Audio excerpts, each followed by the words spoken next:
டிஎன்பிஎஸ்சியில் கேட்ட reasoning question தான் பார்க்குறோம். இப்போ என்ன கொடுத்துருக்காங்கன்னா, பின்வரும் தொடரில் அடுத்து வரும் எண்ணை காண்க அப்படின்னு சொல்லி கேட்டிருக்காங்க. ஒரு நம்பர் சீரிஸ் கொடுத்துருக்காங்க 4, 6, 9, 13, 1/2ன்னு.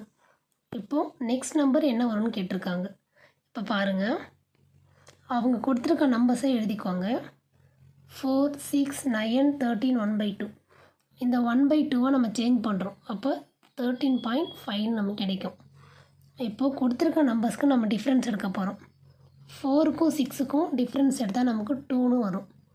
6க்கும் 9க்கும் டிஃப்ரென்ஸ் பார்த்தா 3. 9க்கும் 13.5க்கும் டிஃப்ரென்ஸ் நமக்கு 4.5ன்னு கிடைக்கும். இப்போது இதுக்கப்புறம் நம்ம டிஃப்ரென்ஸ் எடுக்க முடியாது. இங்கே ஒரு டேர்ம் இருந்தால் தானே நம்ம டிஃப்ரென்ஸ் எடுக்கலாம். இந்த டேர்ம் தான் கேட்டிருக்காங்க. இதோட ஸ்டாப் பண்ணிக்கோங்க. இப்போது நம்ம டிஃப்ரென்ஸ் எடுத்து வச்சுருக்கோம் இல்லையா. இப்போது இந்த 2வை என்ன பண்ணதுனால இங்கே 3 கிடைச்சிருக்கு அப்படின்னா 1.5 மல்டிப்ளை பண்ணும்போது நமக்கு 3 கிடைக்கிது. அப்போது இந்த 3யை 1.5 மல்டிப்ளை பண்ணும்போது நமக்கு 4.5 கிடைக்கிது. இந்த 4.5யை 1.5 மல்டிப்ளை பண்ணால் நமக்கு 6.75 கிடைக்கும். இப்போது இந்த 6.75 என்ன அப்படின்னா, நம்ம வந்து டிஃப்ரென்ஸ் எடுத்துருக்கோம் இல்லையா. கீழே இருக்கிறது எல்லாமே டிஃப்ரென்ஸு. இப்போது இந்த 13.5க்கும் நம்மளை ஒரு டேர்ம் கேட்டிருக்காங்க இல்லையா. இந்த 13.5க்கும் நெக்ஸ்ட் நம்பர் கேட்டிருக்காங்க இல்லையா. இதுக்கும் உள்ள டிஃப்ரென்ஸ் தான் இங்கே கீழே இருக்குது.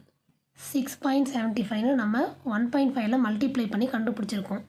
அப்போ இந்த டேர்ம் எப்படி கண்டுபிடிக்கலான்னா, ஸ்ட்ரைட்டாக நம்ம இந்த 13.5 எடுத்துகிட்டு போய் 6.75 ப்ளஸ் பண்ணோம் அப்படின்னா நமக்கு ஆன்சர் கிடைச்சிரும் இல்லையா.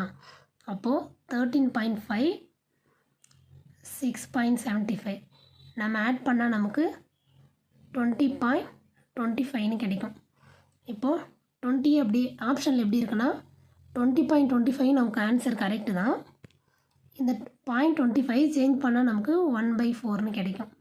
ஸோ 21/4 இதான் நமக்கு ஆன்சர். இங்கே என்ன பண்ணியிருக்கோன்னா, கொடுத்துருக்க நம்பர்ஸ்க்கு ஃபஸ்ட்டு டிஃப்ரென்ஸ் எடுத்துக்கோங்க. இது வரைக்கும் தான் நம்ம எடுக்க முடியும். நெக்ஸ்ட்டு வந்த டிஃப்ரென்ஸ் எல்லாமே 1.5 மல்டிப்ளை பண்ணியிருக்காங்க. அப்போ இந்த 4.5க்கு நம்ம வந்துட்டு 1.5 மல்டிப்ளை பண்ணும்போது நமக்கு ஒரு ஆன்சர் கிடைக்கும். இந்த 6.75 என்ன அப்படின்னா, நம்ம கொஸ்டின் கேட்டாங்க இல்லையா, இந்த நம்பர்ஸ்க்கும் அதுக்கு முன்னாடி உள்ள நம்பருக்கும் உள்ள டிஃப்ரென்ஸு. அப்போ நம்ம ஸ்ட்ரைட்டாக வந்து 13.1/2வையும் 6.75 ஆட் பண்ணால் நமக்கு நெக்ஸ்ட் டைம் கிடச்சிருமா. ஸோ நமக்கு 21/4 தான் ஆன்சர்.